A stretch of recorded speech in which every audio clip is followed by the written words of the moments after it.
Tarkir, a plane of tumultuous violence. Its history has been written and rewritten, forged in dragonfire and cast in blood. It has at times been a land of soaring winged beasts, at times a land of duplicitous Khans, but always a land roiled by ambition's consequence. In a time now lost, Tarkir's dragons died out, and from their bones arose 5 great clans whose Khans carved the plain with fortunes shifting as desert sands. Conflict was constant between them, connivance rare. The Khans moved against another to claim land and glory. Their character, their conviction, and their reverence towards the ancient form of the dragon shaped the Khanites under their rule, bestowing upon each clan a distinct worldview, unique strengths, and unforeseen weaknesses. One such clan embraced the dragon's cunning, symbolized by its piercing eye. Their purpose? To reach the heightened state of being offered through enlightenment, to respect the beauty of nature, to temper vanity and conceit, to control the mind through rigid discipline. They are a clan of wanderers and mystics, of sages who impart wisdom, of warrior monks with mastery over martial arts. They lie secreted away in high mountain monasteries to contemplate life's deep truths and uncover the infinite paths towards enlightenment. Theirs is the Jeskai Way. Though they live in a time that has not seen dragons for ages, the clans of Tarkir are exposed to their memories through ossified remains and distant wisdom. Each clan views the dragon as a sublime being and fully embraces one aspect of its character. The monks and wizards of the Jeskai Way see the dragon's cunning as the most important tool, scrutinizing the self and understanding the greater world around them. The sign of cunning is made manifest in the eye of the dragon, a piercing gaze witness to all, comprehending much, and offering focus to its adherents. This symbol is frequently displayed in rune marks, on clothing and weapons, and in titles bearing significance, such as Warden of the Eye. The Jeskai Way is a loosely affiliated coalition of isolated redoubts, carved into stone, and serene monastic fortresses poised on the shores of misty, secluded lakes, dotting Tarkir's rugged landscape. Within each lies an independent school where masters teach eager pupils unique methods of introspection, meditation, martial arts, and studies of script. Though each school may differ from another in the stresses of import, in battle tactics and strategy, they all share the same desire for enlightenment, a goal that can only be reached following one of infinitely circuitous paths along the way. Each is likely to end dead as it is to continue. For the Jeskai, supreme achievement and elevation are constant. The way is endless with no signposts and few directions. It's ever-changing. Most cannot hope to grasp enlightenment in several lifetimes, but it's the discipline ingrained in its pursuit that is the true strength of the clan. We hear of discipline's role in the flavortext of Jeskai Student. Discipline is the first pillar of the Jeskai Way. Each member of the clan trains in a weapon, perfecting its use over a lifetime. And again in Leaping Master. Strength batters down barriers. Discipline ignores them. The Jeskai clan is one of mystics, monks, and martial artists. They are thought of as serene masters composed of mind and fleet of body, who spend their days pondering life's deeper meaning. Their pursuit of knowledge, their obsession with understanding, grants Jeskai a powerful connection to blue mana. As the color of the mind, insight, and intelligence, blue marries well Jeskai ideals of enlightenment and perseverance. Its sages rely on the power of blue to reach meditative states profound in depth. Its scholars and scribes use its preserves to document Tarkir's history. Its warriors and wizards utilize blue's strength in illusion and deception for misdirection or to slink through hostile fortresses seen in Jeskai Infiltrator.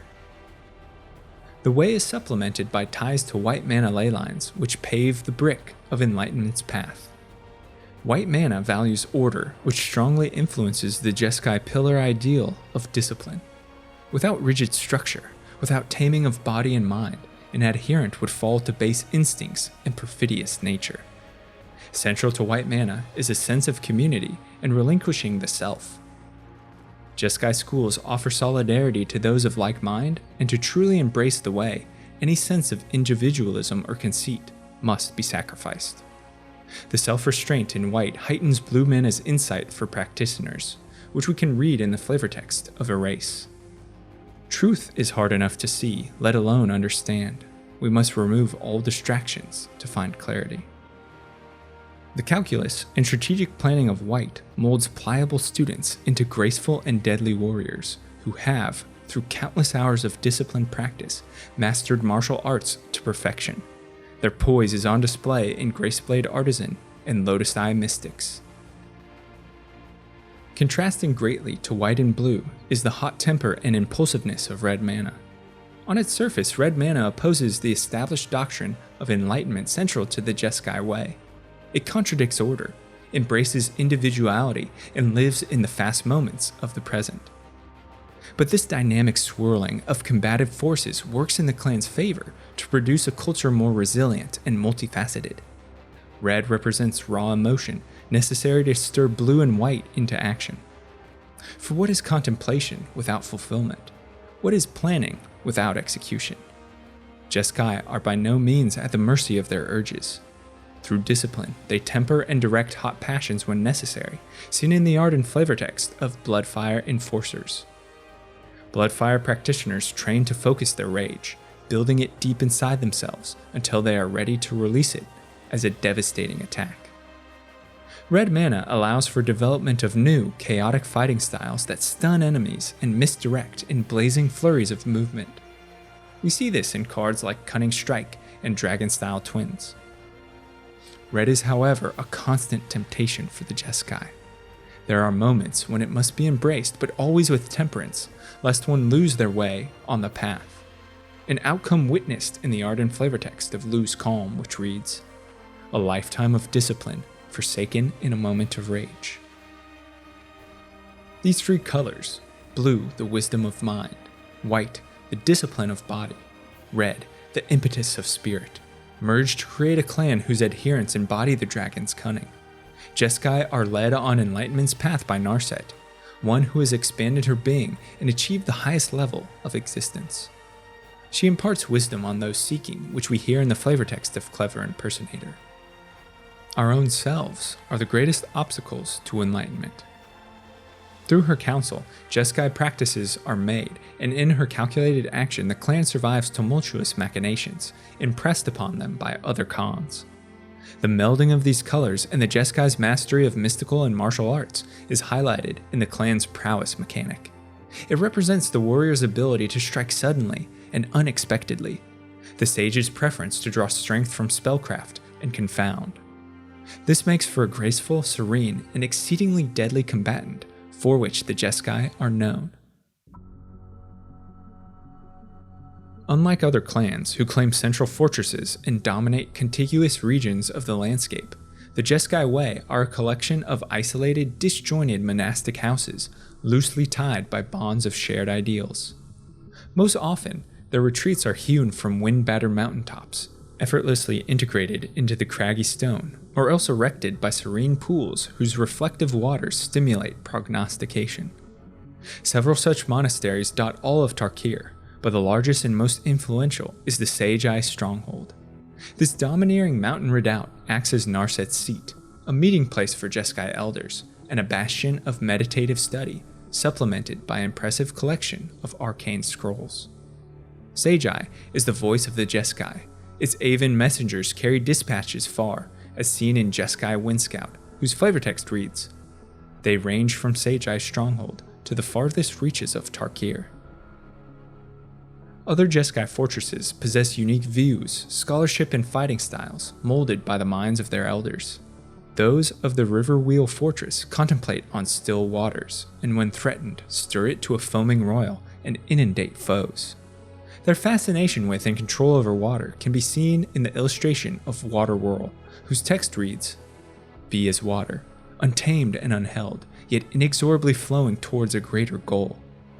Riverwheel adepts imitate water's graceful flow, quickness in foot and sure of step, which is on display in the flavor text of Riverwheel aerialists. Adepts of the Riverwheel stronghold can run through rain and never get wet. Masters use the raindrops as stepping stones. Followers of the Bloodfire school embrace the sweltering heat of Tarkir's ancient hellkite and channel raw emotion into focused action. They endure physical pains to sharpen their minds, seen in the art and flavor text of Bloodfire Mentor.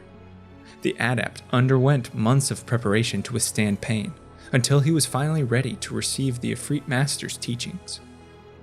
The beautiful martial dance of this proud school is illustrated in dragon-style twins.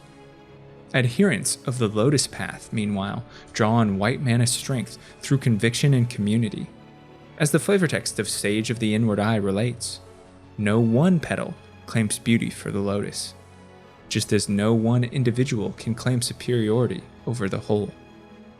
Those who follow the path of the lotus turn inward to predict future outcomes, which heightens their skills in combat, seen in the illustration of Lotus Eye Mystics, whose flavor text reads, "Every action has a foreseen purpose." Just as the Jeskai embrace myriad paths along the way, so too do they count myriad races among the ranks of their pupils and masters. The volcanic Fire Rim is the native land of Tarkir's Efreeti, fiery elemental humanoids perfidious in nature. Many travel to Jeskai monasteries to temper strong passions and innate caprice. Many Efreet can be found within the Bloodfire Fortress. Spiritual, blue-skinned and horned Jinn also number among Jeskai's more ponderous followers.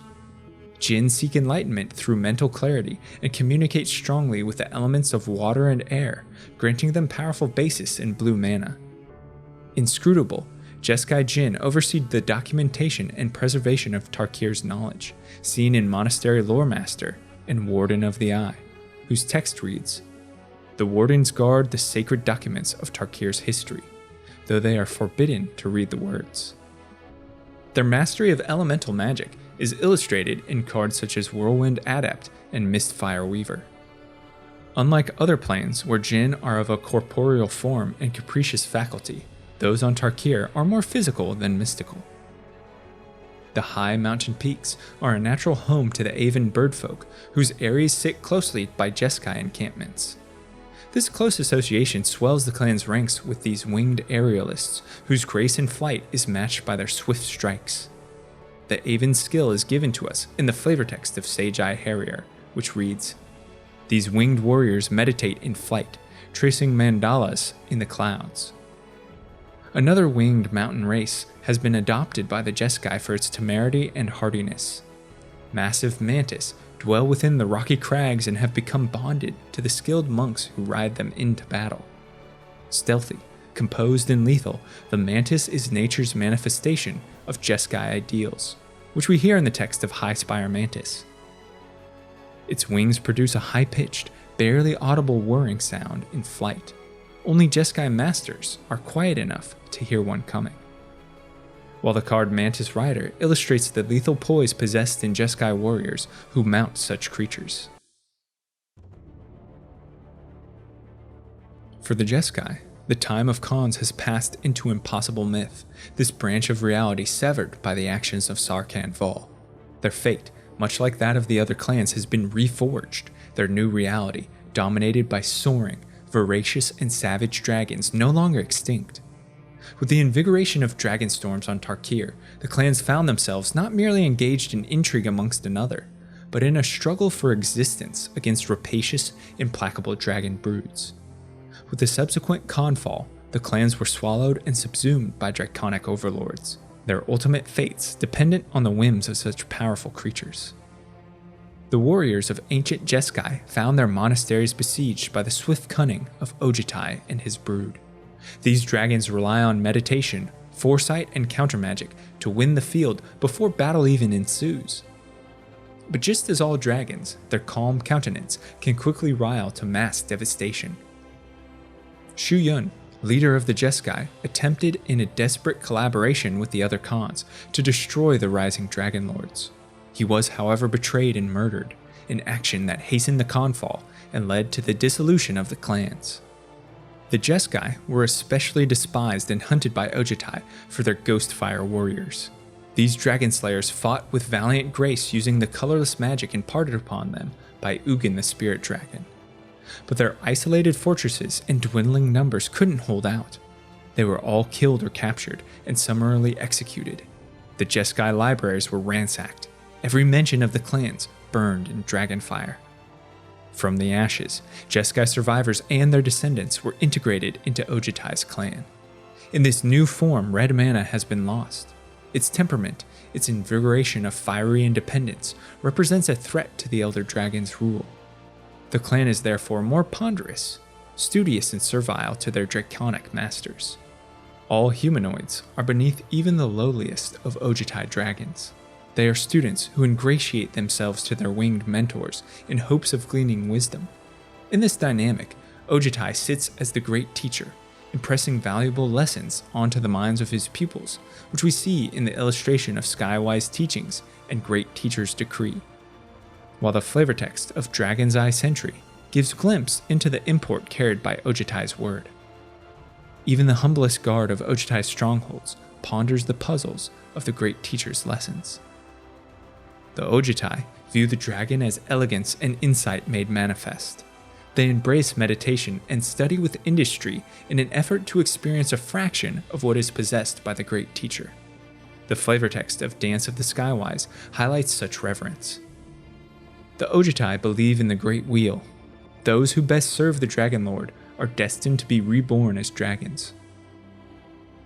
In battle, Ojutai are composed warriors, exhibiting grace of movement, demonstrative of rigid practice they endure. We see such warriors in Ojutai exemplars, and in the flavor text of Battle Mastery, which states, "There is elegance in all the Ojutai do, even their killing." Jeskai, a name that in one reality symbolized contemplative repose, in another a name that has been stripped from the histories and lost to memory. This clan seeks enlightenment through various paths along the way. They are a people of constancy, a source of conviction for vacillating minds and wayward souls. Their isolation stimulates inward thinking. Their community stimulates wise support. They are a people of grace, of swiftness and poise. As light as the breeze, as deep as the azure lakes, as sharp as the mountain peaks, they embody all aspects of the dragon's cunning. All who cross their path respect the way and the name Jeskai. Thanks so much for watching and listening to this video on the Jeskai Way, and stay tuned for following videos discussing Tarkir's other clans. Now I want to hear from you. Let me know your thoughts on Narset and the Jeskai, Ojutai and his brood, as well as suggestions for future videos in the comments below. And if you're a fan of lore and storytelling, be sure to subscribe to the channel, check out the podcast or the blog, where content is uploaded frequently. I want to thank my amazing supporters over on Patreon who make all of this possible, and I couldn't do it without their fantastic support. If you're interested in becoming a lore luminary for access to me, a great community, written scripts, and early video drops, head to patreon.com/thelorebrarians to learn more. Until next time, go forth and explore the lore.